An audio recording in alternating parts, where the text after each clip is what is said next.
Aujourd'hui, les grands enjeux de l'humanité ne sont pas la faim, la pauvreté, le développement durable, la paix, la santé, l'éducation, l'économie, les ressources durables, mais notre capacité à élaborer de nouvelles organisations capables de les résoudre.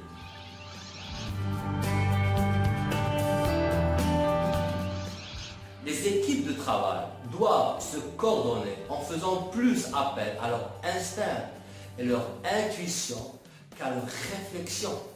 La responsabilité, l'initiative, le respect de soi et des autres deviennent des valeurs très critiques.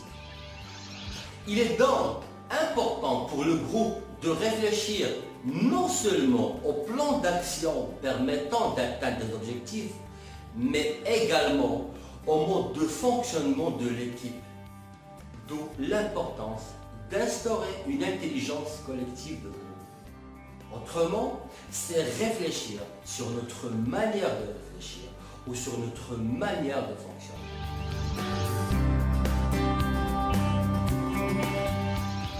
L'intelligence collective est une dynamique d'acteurs co-responsables et interconnectés culturellement et organisationnellement en alliance autour d'une vision partagée. En intelligence collective, la performance d'un groupe est supérieure à la somme des performances individuelles. Dans une équipe de sport, chaque joueur est un expert qui sait ce qu'il doit faire en temps réel et en fonction de la situation globale qu'il perçoit. L'équipe agit donc comme une entité homogène et coordonnée sans que l'information ne suive un quelconque chemin hiérarchique. L'intelligence collective dans une société humaine provient d'interactions plus complexes répondant à deux grandes conditions, à savoir une communauté d'intérêts, un espace collaboratif.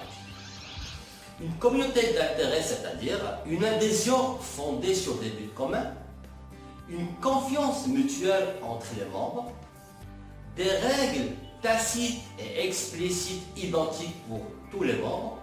Comme on dit, on ne peut pas jouer ensemble si on ne connaît pas les règles du jeu.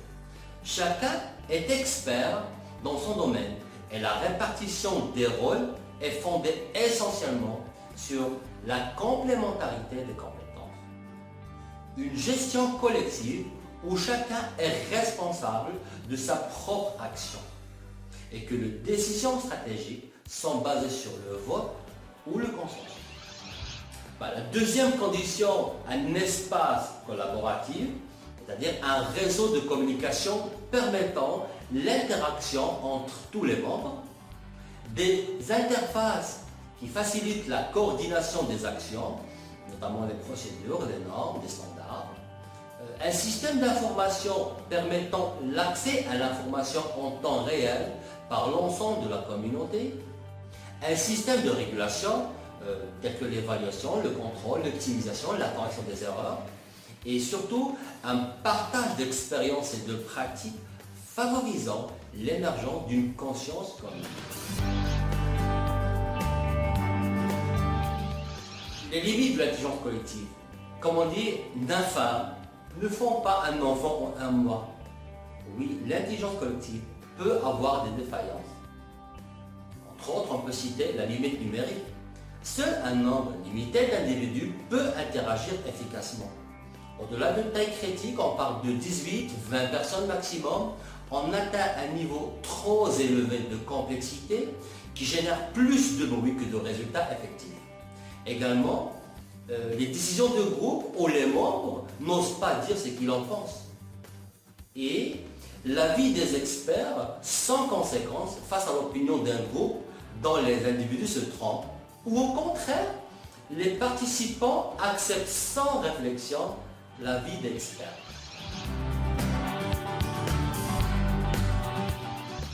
Lorsque nous intervenons en entreprise pour mettre en place une intelligence collective, notre mission est d'instaurer deux outils fondamentaux, la vision et la métacommunication.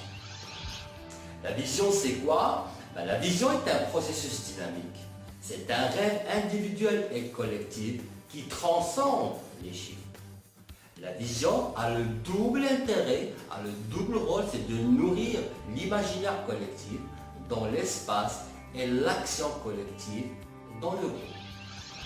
La métacommunication, pour faire simple, c'est être capable de sortir du contenu pour observer ce qui se passe dans la relation avec chaque équipier, avec le groupe et en soi.